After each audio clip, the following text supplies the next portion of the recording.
أعوذ بالله من الشيطان الرجيم. بسم الله الرحمن الرحيم. والفجر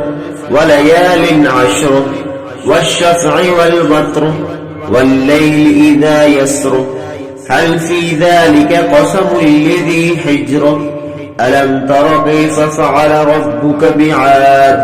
إرم ذات العماد التي لم يخلق مثلها في البلاد وثمود الذين جابوا الصخر بالواد وفرعون ذي الأوتاد الذين طغوا في البلاد فأكثروا فيها الفساد فصب عليهم ربك صوت عذاب إن ربك لبالمرصاد فأما الإنسان إذا ما ابتلاه ربه فأكرمه ونعمه فيقول ربي أكرمن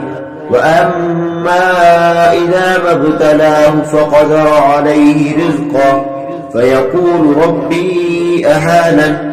كلا بل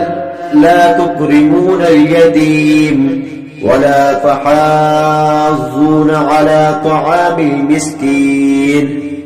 وتأكلون التراث أكلا لما وتحبون المال حبا جما كلا إذا دكت الأرض دكا دكا وجاء ربك والملك صفا صفا وجيء يومئذ بجهنم يومئذ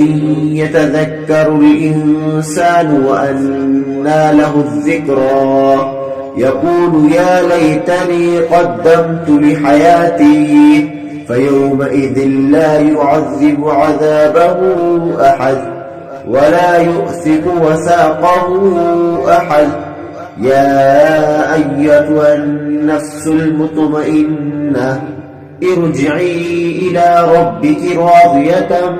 مرضية فادخلي في عبادي وادخلي جنتي صدق الله العظيم.